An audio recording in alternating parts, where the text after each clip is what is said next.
I think you all know that I've always felt the 9 most terrifying words in the English language are, "I'm from the government and I'm here to help."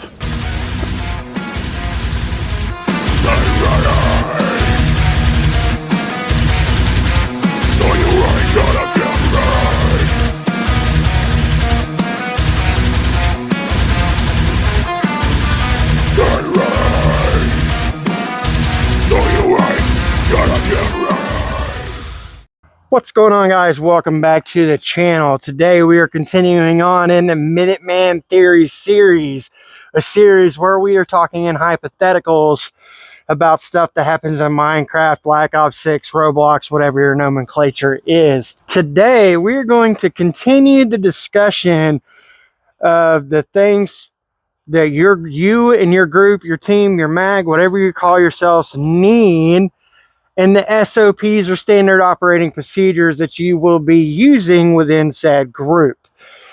Now, a big hot topic in the sphere of what it is that you absolutely have to have, yada yada, blah blah bullshit, is what caliber and type of weapon is your team going to be running. And in America, for now, the most common thing to be running is going to be the AR-15 and 5.56, 223, whatever. These are both in 5.56. I can already hear you guys in the comments, Fatty, that looks like basically the same rifle.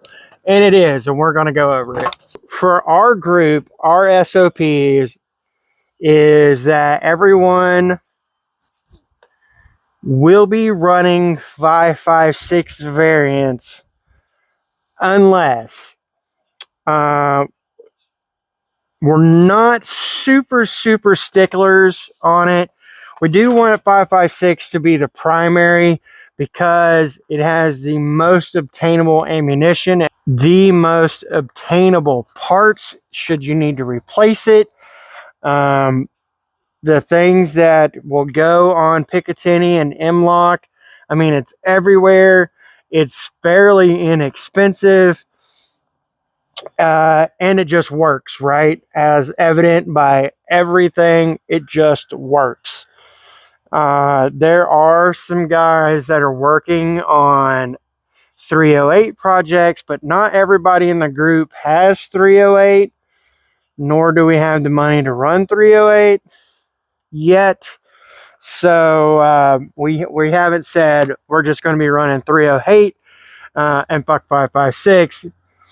It's kind of the other way around. Everyone has to have a 5.56 rifle, which everyone in our group does.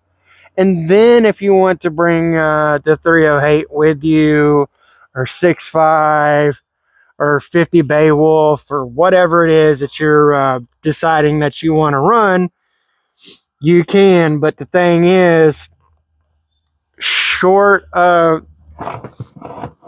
there would be a conversation. All right, guys, I'm bringing the 308 today because it is my DMR rifle and it's what I choose to use, or I just really kind of want to run this today. And then you're going to have the discussions.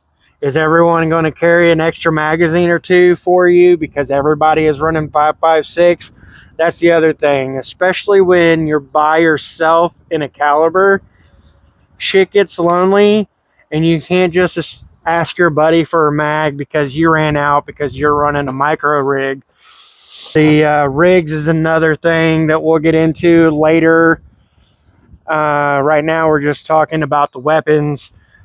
So we're running 5.56. Then we're also running 9mm. Again, 9mm is super cheap and easy to get a hold of, and the parts are super cheap and easy to get a hold of.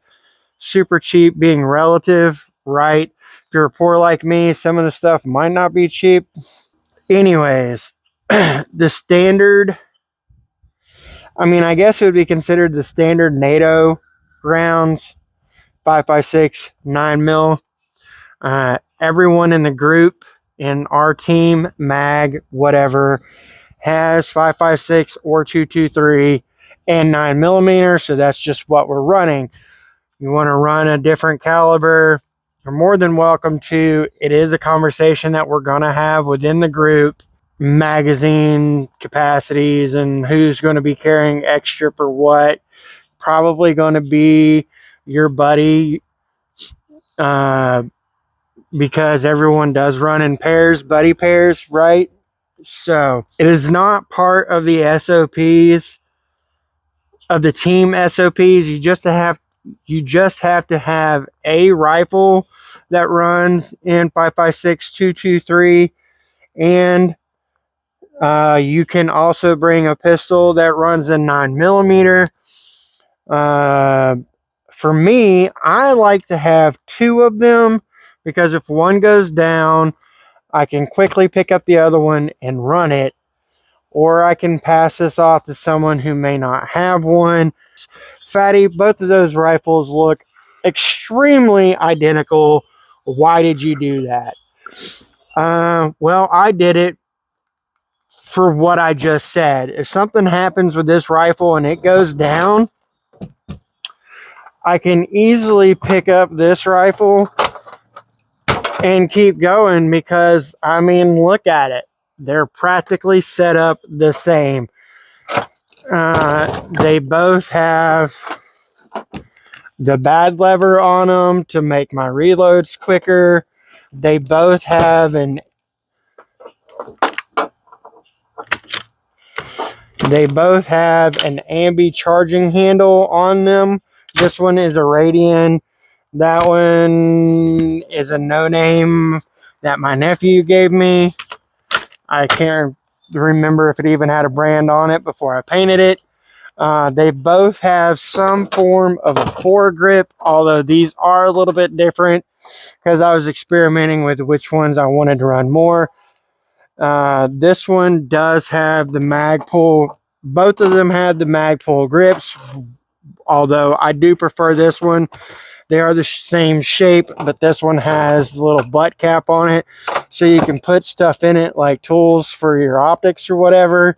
This one is running the B5 stock, while this one's running the mag pull stock. And honestly, I was a very big B5 shill until I tried the mag pull. I don't know if the camera's picking that up, just how wide that mag pull cheek weld spot is on there. But I kind of like the mag pull just a little bit more.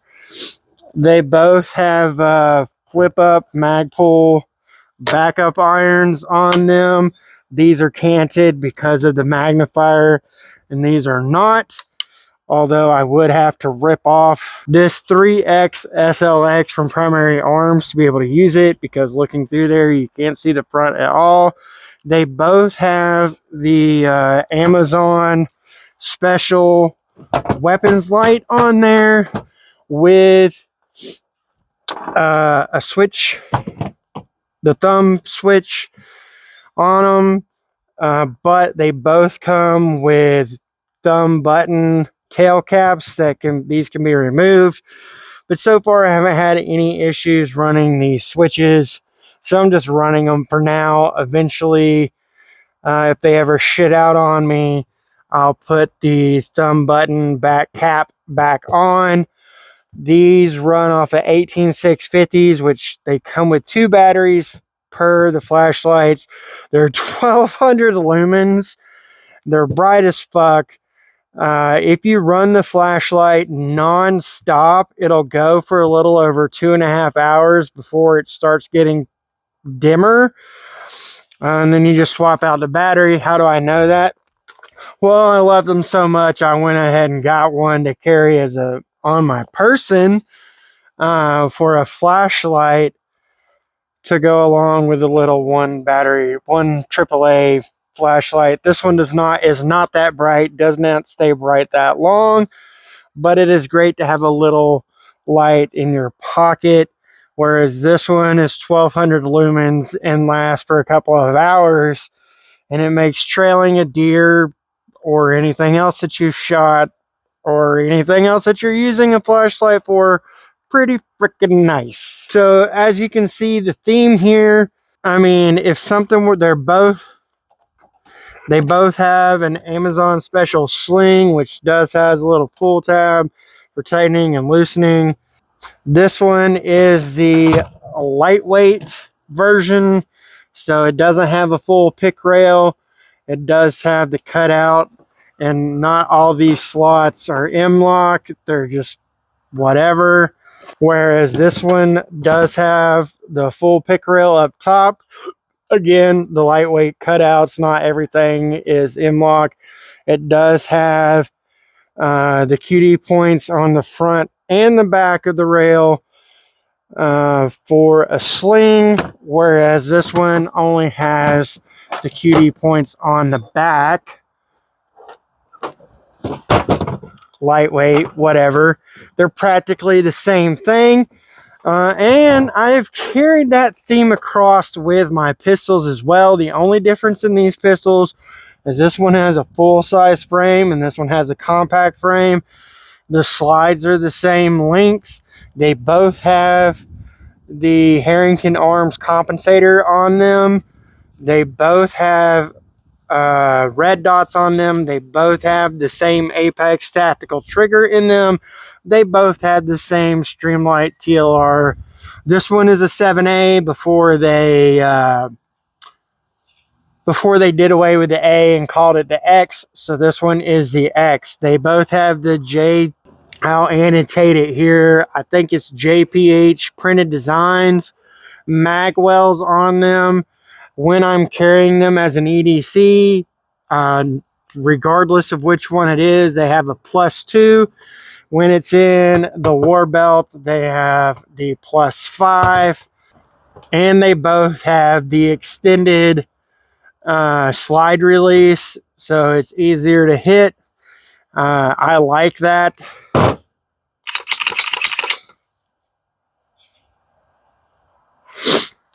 This one, it only has 150 rounds to it so far, but I did get that 150 rounds between sighting the red dot in and then a pistol game competition that my dad hosted with some of his neighbors. That was pretty fun.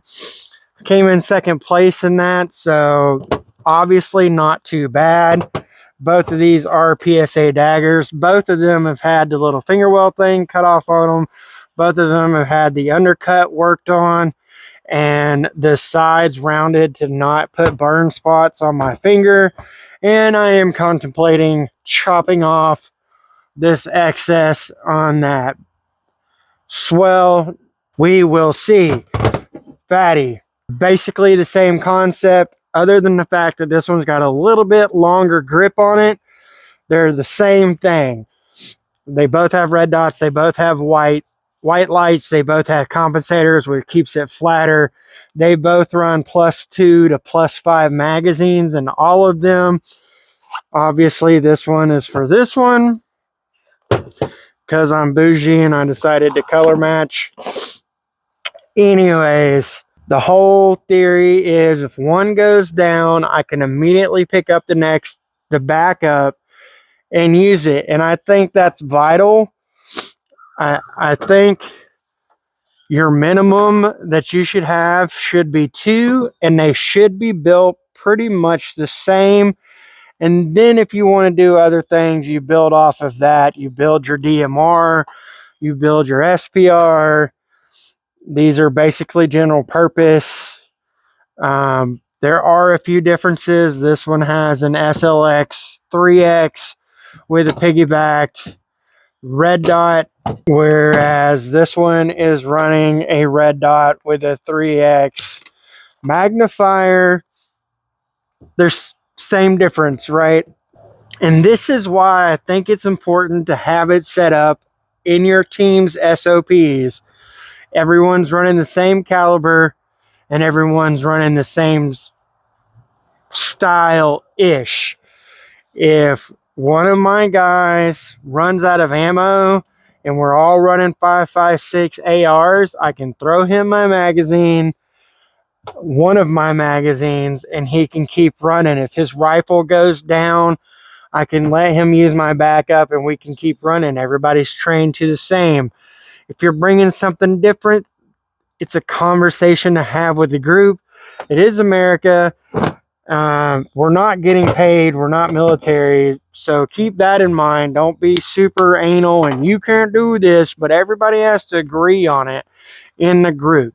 And if you're going to be running, you know, an AK in 5.56 just to be, you know, because you want that long stroke piston system or whatever, you want to look cool, you want to be a little bit different, I do suggest running it with, you can get them that use the same magazines as your AR. That is the biggest thing with setting up and drilling out SOPs for your team, your group, your mag, is that if everybody is on the same page and everybody is using similar things, when something happens, not if, because it's going to happen, when something happens, it's easily fixable, repairable, replaceable, and it's easy to adapt. It's a lot easier to adapt to using a different optic setup that is similar than it is to using a whole new weapons platform, right? Is it fun to have all of the guns? Yes. Do I want all of the guns? Abso-fucking-lutely. However, the reality is, to be realistic, this is how we're setting up our SOPs. Everyone in our group will be running 5.56 in an AR platform. Your group may be different. That is for y'all to discuss, and that is the whole point of this series anyways, is to get you and your group discussing your SOPs and how y'all are going to do things. So what I'd like for you guys to do is go down, hit the share button, and send this video to your friends or anyone that's in your group. Have everyone watch the video. Then y'all sit down and have conversations about the video. I feel like everybody's going to be running an AR 5.56 9mm, and that's just going to be standard across the board. But maybe your group is different, and that's fine. You do you, boo. This is what we're doing because it works for us. Come back and leave me a comment and tell me what you guys decided on, what your group's SOP is. Are y'all running ARs and 5.56 and 9mm sidearms? Are you running 7.62 by 39? Are you running 7.62 by 51? What are you guys doing? Get down in the comments and let me know. While you're down there, if you guys are interested in supporting the channel more than just liking, commenting, and sharing the video, there are links in the description to my affiliate programs: Jace Medical, Condor Outdoors, LA Police Gear, Exfil Enterprises, and the Ghillie Dude. Save yourself 10 to 15% off on anything that you buy. And before you get in the comments telling me how much trash Condor is, Condor has seen more combat activity than 90% of any of the other brands out there that you guys are spending all your hard-earned dollars on. So fight me in the comments, bro. All right, guys, that's really all I got for you today. I appreciate you guys coming. I appreciate you guys commenting, and I appreciate you guys sharing this video out. Till next time, stay ready so you ain't got to get ready.